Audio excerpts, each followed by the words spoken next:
철학자는 역사적 철학자여야 한다. 역사의 힘에 의해 그 철학자는 과거의 모든 철학자들과 거리를 두게 된다. 그는 자신의 의견이 진리라고 믿지 않으며 다른 사람들의 의견 또한 그렇다고 여기지 않는다. 그는 철학적 견해를 현상으로서 또 일종의 인간의 유형에 속한 증상으로 이해한다. 그 철학자는 어느 시대에나 특정한 철학이 반드시 존재해야 했던 이유를 찾는다. 그는 철학을 자신의 개인적 도구로 혹은 이기심과 자기 표현의 수단으로 사용하지 않는다. 오히려 그는 그 철학을 해석하고 분류하며 자신의 인간학적 목적에 따라 정리하고자 한다. 그는 철학을 문제 자체로서가 아니라 하나의 문제적 현상으로 다룬다. 즉, 그에게 철학은 스스로를 설명해야 하는 문제이지 다른 문제를 해결하는 도구가 아니다. 모든 철학은 자신만의 시대와 오류를 포함한다. 그것은 무의식적 편견과 도덕적, 정치적 조건, 심리적 특성에서 비롯된다. 그러므로 철학은 진리를 주장할 수 없으며 하나의 시대적 문서로서만 읽힐 수 있다. 진리는 불변하는 것이 아니라 역사적이다. 그것은 인간이 살아온 방식과 사고의 형식 속에서 만들어진다. 우리는 진리의 역사를 갖고 있으며 그것은 한 시대의 의식 수준을 보여준다. 진리는 유용한 오류다라는 말은 오해를 불러일으킬 수 있다. 모든 오류가 유용한 것은 아니며 유용성은 상황과 목적에 따라 달라진다. 언어는 진리 인식의 가장 오래된 장애물이다. 단어는 이미 해석된 세계를 전제하며 우리의 사고는 그 틀에 갇힌다. 우리는 진리를 알지 못한다. 오직 우리가 얼마나 자주 속아왔는지를 경험을 통해 알 수 있을 뿐이다. 그러므로 진리라는 말은 조심스럽게 다뤄야 한다. 인과관계는 상상의 산물일 수 있다. 우리는 사물들의 연속성을 인과로 해석하지만 그것은 습관에 불과할 수도 있다. 자유의지는 자부심과 징벌을 가능하게 한 발명품이다. 그것은 인간이 책임을 지도록 하기 위해 만들어진 허구일 수 있다. 우리는 자유롭게 느낄 수 있지만 그것이 실제로 자유롭게 행동했다는 증거는 아니다. 행위는 무수한 무의식적 원인들의 결과다. 모든 철학은 인간의 고통에 대한 반응이다. 그것은 치유이자 회피이며 세계를 견딜 수 있게 해주는 해석이다. 우리는 더 이상 고통을 신의 징벌이나 죄의 결과로 보지 않는다. 그럼에도 여전히 고통을 정당화하려는 충동은 남아있다. 가장 위험한 오류는 그것이 오래되었기 때문에 옳다고 믿는 것이다. 오래된 오류는 더욱 뿌리 깊고 더욱 거룩하게 여겨진다. 목적은 자연에 존재하지 않는다. 인간은 세계의 질서를 부여하려는 욕망으로 목적을 상상해낸다. 우연은 우리가 이해하지 못하는 질서다. 우리가 설명할 수 없는 것은 무작위라고 부르지만 그것은 무지의 표현일 뿐이다. 철학자는 자신을 수단으로 삼는다. 그는 자신 안의 갈등과 문제를 탐구함으로써 보편적인 것을 말한다. 인간은 항상 해석하고 싶어한다. 설명이 없으면 견딜 수 없기 때문에 그는 언제나 원인을 상상해낸다. 신은 설명이었고 이제는 남은 설명의 그림자만이 존재한다. 우리는 아직도 설명하려는 충동을 버리지 못했다. 우리가 심연이라고 부르는 것은 해석되지 않은 상태다. 그곳엔 아무것도 없을지도 모른다. 인간은 혼란을 두려워한다. 그래서 그는 모든 것을 체계화하려고 하며 체계를 신성시한다. 가장 오래된 오류는 반복될수록 진리처럼 느껴진다. 인간은 습관을 진리로 오해한다. 종교는 모든 질문에 답하는 체계를 제공했다. 이제 우리는 다시 질문해야 한다. 경험은 진리의 척도가 될 수 없다. 경험은 해석된 것이기 때문이다. 우리는 원인을 찾는다. 하지만 그것은 대부분 우리의 욕망이 만들어낸 것이다. 형이상학은 우리가 불안할 때 발명된다. 그것은 안정을 주기 위한 심리적 구조물이다. 의식은 대부분의 삶에서 단지 관찰자에 불과하다. 그는 결정하지 않고 결정을 목격한다. 철학자는 자신의 시대를 비추는 거울이다. 그는 생각하는 자라기보다 반응하는 자다. 진리 탐구는 자주 자기 정당화의 과정이 된다. 사람은 자신을 보호하기 위해 진리를 구한다. 우리의 이성은 감정을 옹호하기 위해 사용된다. 이성은 자주 충동의 변호인이다. 논리는 세계의 구조가 아니다. 그것은 인간 사고의 구조다. 진리는 우리가 설명할 수 있을 때만 존재하는 것처럼 보인다. 그 외에는 그저 혼란이다. 인간은 실수할 권리가 있다. 이 권리를 부정하면 그는 진리와 멀어진다. 모든 인식은 이전에 있었던 오류 위에 세워진다. 진리는 수정된 오류다. 우리는 진리를 견딜 수 있을 만큼만 받아들인다. 너무 많은 진실은 파괴적이다. 철학자는 눈이 아니라 거울이다. 그는 세계를 반영할 뿐 해석하지 않는다. 도덕은 인간의 본성에서 비롯된 것이 아니라 사회적 조건에 의해 길들여진 결과다. 인간은 도덕적 존재가 아니라 도덕적으로 길들여진 동물이다. 선과 악은 존재하는 것이 아니라 발명된 것이다. 한 시대에 악이 다른 시대에는 선이 될 수 있다. 가치는 절대적인 것이 아니라 상대적이고 역사적인 것이다. 자비, 희생, 겸손은 본래 힘의 결핍에서 나온다. 그것들은 강자가 아니라 약자의 무기로 발전해온 감정들이다. 그러므로 우리는 그 감정들을 찬양하기 전에 그것들의 기원을 물어야 한다. 양심은 자연스럽게 존재하는 것이 아니다. 그것은 반복된 징벌과 억압의 기억에서 발생한다. 내면화된 폭력이 곧 양심의 형성이다. 죄책감은 과거의 행동이 아니라 현재의 불안으로부터 생겨난다. 우리는 죄라는 이름으로 현재의 고통을 정당화하려 한다. 그러나 고통은 자신만의 이유가 있으며 반드시 죄의 결과는 아니다. 도덕은 항상 통치자의 도구였다. 권력을 가진 자는 자신의 지배를 정당화하기 위해 도덕을 사용했다. 그리하여 선은 복종, 악은 저항으로 규정되었다. 정직은 오랜 훈련의 산물이다. 인간은 본래 거짓말을 더 선호하며 진실을 말하는 법은 학습되어야 한다. 진실을 말하는 훈련은 사회적 요구로부터 비롯된다. 정의란 본래 복수의 세련된 형태였다. 그것은 더 이상 개인이 복수할 수 없을 때 사회가 대신 복수하도록 조직한 장치다. 정의는 감정이 아니라 제도적 필요에서 생겨났다. 동정심은 선한 감정이라기보다 모방된 감정이다. 우리는 타인의 고통을 보고 고통을 흉내내는 것이지 실제로 그 감정을 느끼는 것이 아니다.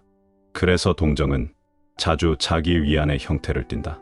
인간은 악을 저지르지 않도록 태어난 것이 아니다. 그는 악을 저지르지 않도록 훈련되어야 한다. 도덕은 억제의 체계다. 죄는 신에 대한 범죄라기보다 사회 질서에 대한 위협으로 간주되었다. 신은 단지 그 위협을 신성하게 만들기 위한 장치였을 뿐이다. 그래서 도덕은 종교와 결탁한다. 도덕은 인간의 이기심을 제어하기 위한 최소한의 계약이다. 그것은 인간이 완전히 신뢰할 수 없다는 전제 위에 세워졌다. 벌은 악을 제거하지 않는다. 그것은 공포를 심어 결과를 바꾸는 것이다. 행동은 그대로지만 표현만 달라진다. 모든 도덕은 감정의 규율이다. 도덕은 감정을 제거하지 않으며 오히려 특정 감정만 허용하고 나머지는 억압한다. 우리는 선한 행동을 감정에서 비롯된 것으로 여기지만 사실 많은 선행은 계산과 두려움에서 비롯된다. 착함은 언제나 동기를 따져 묻는 것으로부터 시작되어야 한다. 인간은 죄를 저지를 때보다 죄를 고백할 때 더 위안을 얻는다. 고백은 도덕적 행위가 아니라 심리적 배출이다. 인간은 자기 기만을 통해 도덕적 존재가 된다.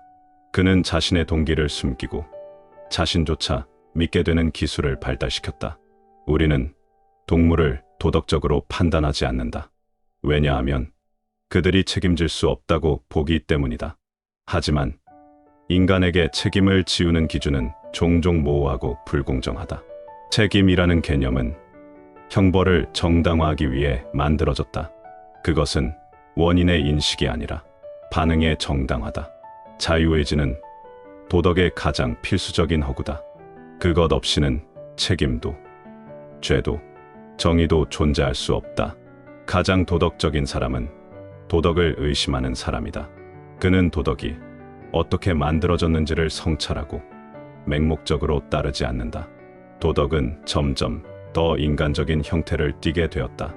그것은 더 이상 신의 명령이 아니라 인간 사회의 요구로 여겨진다.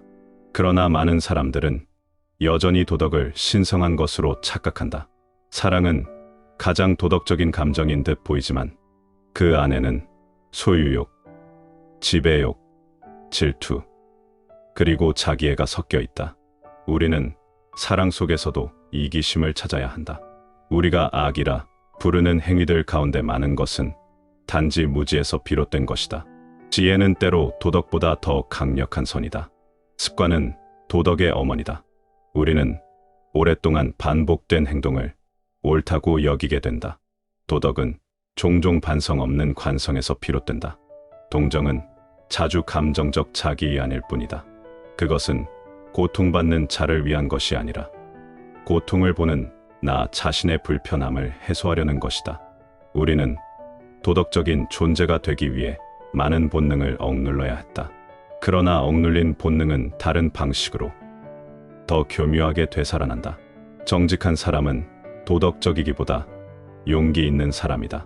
그는 자신에게 불리한 진실도 말할 수 있는 사람이다. 도덕은 본능에 대한 전쟁이다. 그러나 이 전쟁에서 이긴다고 해서 인간이 더 나은 존재가 되는 것은 아니다. 때로는 본능을 이해하고 화해하는 것이 더 지혜롭다. 도덕은 인간을 교육하지만 동시에 인간을 제한한다. 그는 자유로워지기 위해 도덕을 넘어서야 한다. 도덕은 도구다. 그 자체로 목적이 될 수는 없다. 도덕이 목적이 되는 순간 그것은 인간의 삶을 억압하기 시작한다. 모든 도덕은 자기 보호에서 시작된다. 사람은 자신과 공동체를 지키기 위해 규범을 만든다. 그 규범이 절대시되는 순간 폭력이 시작된다. 미래의 인간은 오늘날의 도덕을 미소 지으며 바라볼 것이다. 우리가 고귀하다고 믿는 많은 것들은 그들에게는 미성숙하게 보일 것이다. 가장 도덕적인 행위는 때로 도덕 바깥에서 일어난다. 용서, 자유, 창조 같은 감정은 규범으로 설명되지 않는다. 우리는 타인을 도덕적으로 판단할 권리를 자주 남용한다. 그러나 그 판단은 종종 무지와 감정에서 비롯된다. 도덕은 판단이 아니라 이해에서 시작되어야 한다. 우리는 도덕을 가르칠 수 있지만 도덕적으로 느끼게 만들 수는 없다. 도덕은 교육의 문제가 아니라 감정의 문제다. 도덕은 언제나 지배자에 의해 해석된다. 그들은 자신에게 유리한 도덕을 보편적 진리처럼 만든다. 도덕이 인간을 자유롭게 하지 못할 때 그 도덕은 폐기되어야 한다. 진정한 도덕은 인간을 옥죄는 것이 아니라 해방시켜야 한다. 자기의 희생은 미덕처럼 보이지만 그 이면에는 인정 욕망이나 자기 연민이 숨어 있을 수 있다. 도덕의 최종 목적은 타인에게 해를 끼치지 않는 것이 아니라 자신의 욕망과 감정을 다스리는 데 있다. 인간은 도덕적으로 행동할 때보다 도덕적으로 행동한다고 믿을 때 더 위험하다. 가장 진보된 도덕은 도덕 자체를 의심할 수 있는 용기에서 시작된다. 그는 질문한다. 왜 이것이 선인가? 감정 없는 도덕은 법이고 감정만 있는 도덕은 충동이다. 진정한 도덕은 이 둘의 균형에서 태어난다. 도덕적 인간은 자기 자신을 검열하는 법을 배운 자다. 그는 자신의 충동을 바라보며 그에 지배당하지 않는다. 우리는 도덕을 통해 타인을 제어하려 한다. 그러나 더 성숙한 도덕은 자신을 제어하는 법이다. 죄를 다스리는 가장 효과적인 방법은 죄를 이해하는 것이다. 이해 없는 비난은 반복을 낳는다. 가장 진실한 도덕은 침묵 속에서 이루어진다. 그것은 칭찬을 바라지 않고 이름도 남기지 않는다. 우리는 악을 두려워한다. 그러나 더 무서운 것은 스스로를 선하다고 믿는 자들이다. 도덕은 항상 변화한다. 그 변화의 방향을 결정짓는 것은 우리 각자의 선택이다. 도덕의 역사는 억압의 역사이자 해방의 역사다. 그 둘은 끊임없이 충돌하며 인간을 변화시킨다. 가장 위대한 도덕은 인간의 약함을 혐오하지 않고 이해하는 것이다. 우리는 선을 좇기보다 선을 연기한다. 이 시대의 도덕은 종종 연기술에 가깝다. 모든 도덕은 인간이 불완전하다는 사실에서 출발한다. 완전한 존재에게는 도덕이 필요하지 않다. 악을 두려워하는 것보다 이해하려는 것이 도덕의 시작이다. 가장 위험한 도덕은 확신에 찬 도덕이다. 그것은 질문하지 않고 자신이 옳다고 믿는다. 종교는 인간의 어린 시절의 철학이다. 그것은 무지와 공포로부터 생겨났으며 세계를 설명하려는 최초의 시도였다. 종교는 과학이 태어나기 전에 인간이 가진 최초의 전체적인 해석이었다. 신은 인간의 상상력이 만든 위대한 투사다. 인간은 자신이 바라는 것을 신의 형상으로 만들었으며 그 신은 곧 권위의 도구가 되었다. 기도는 인간이 무력할 때 사용하는 심리적 작용이다. 그것은 행위가 아닌 기대이며 세상에 영향을 주기 위한 감정의 유출이다. 신비주의는 불명료함에 대한 숭배다. 우리는 이해할 수 없는 것을 신성시함으로써 무지의 위엄을 부여한다. 종교는 희생을 요구함으로써 신성해진다. 그러나 희생은 종종 강요되고 그 속에 폭력이 숨어 있다. 죄의 개념은 종교의 가장 강력한 도구다. 죄가 없다면 구원도 필요하지 않으며 신도 필요 없게 된다. 천국은 고통의 정당하다. 종교는 현재의 고통을 미래의 보상으로 바꿔줌으로써 인간을 순응시키려 한다. 종교는 인간을 위로하지만 동시에 길들인다. 그는 신을 사랑하는 것이 아니라 두려움과 희망 속에서 순종한다. 모든 종교는 권위를 유지하기 위해 신비와 의례를 창조한다. 그것은 비판을 막기 위한 보호막이며 진리에 대한 탐구를 멈추게 한다. 신은 인간이 만든 개념이며 그 신은 종종 인간의 원한과 열망을 정당화하는 수단이 된다. 종교는 인간이 자기 자신에게서 도망치는 방식이다. 그는 자신을 응시하는 대신 초월적 존재에게 의존한다. 기적은 이해할 수 없는 것에 대한 이름일 뿐이다. 그것은 자연의 질서가 아니라 무지의 표현이다. 모든 종교는 자신만의 금기를 갖고 있으며 그 금기는 통제를 위한 수단이 된다. 종교는 공포의 조직화다. 그것은 인간의 가장 깊은 두려움을 구조화하고 사회 질서로 바꾼다. 경건함은 감정이지 진리가 아니다. 사람은 종교적 감정을 통해 진리를 느낀다고 착각하지만 그것은 단지 감정의 강도일 뿐이다. 구원의 약속은 현재의 고통을 유지하기 위한 수단이다. 종교는 나중에의 보상을 말하며 지금의 저항을 약화시킨다. 종교의 도덕은 복종의 미덕을 중심에 둔다. 그는 의심하지 않고 질문하지 않으며 순종하는 자를 이상으로 삼는다. 신은 인간의 필요로 존재한다. 필요가 사라지면 신도 함께 사라질 것이다. 모든 종교는 권력을 향한다. 그것은 개인의 내면을 통제하는 가장 오래된 정치다. 종교는 감정을 다스리기 위한 장치였다. 그는 분노와 욕망을 죄로 바꾸고 희생과 복종을 선이라 불렀다. 종교적 인간은 도덕적이라기보다 두려움에 익숙한 인간이다. 진정한 자유는 종교의 그림자를 벗어나는 데서 시작된다. 그림자가 없어도 두렵지 않아야 한다. 종교는 인간을 어른으로 만들기보다 아이로 되돌린다. 그는 모든 해답을 바깥에서 찾으려 한다. 신이 죽었다는 말은 인간이 드디어 스스로를 바라보게 되었다는 선언이다. 종교는 종종 인간이 만들어낸 도덕적 이상을 신의 이름으로 되돌려받는 방식이다. 신은 인간의 거울이었다. 이제 인간은 그 거울을 깨고 자신의 모습을 직접 봐야 한다. 우리는 믿음을 통해 진리를 찾는 것이 아니라 진리를 찾으려는 두려움에서 믿음을 만들어낸다. 모든 예배는 자기 위안이다. 신을 찬양하는 것이 아니라 자신의 감정을 정리하는 의식이다. 종교는 우리에게 고통의 의미를 제공하지만 그 의미는 고통을 설명하기보다는 정당화한다. 우리는 종교로부터 벗어나야 비로소 도덕을 다시 생각할 수 있다. 신이 모든 것을 본다는 말은 인간이 자신을 감시하게 만드는 가장 오래된 장치였다. 인간은 신을 만들었고 그 신은 인간을 지배해왔다. 이제 그 연쇄를 끊어야 한다. 종교의 종말은 도덕의 붕괴가 아니다. 오히려 도덕의 시작일 수 있다.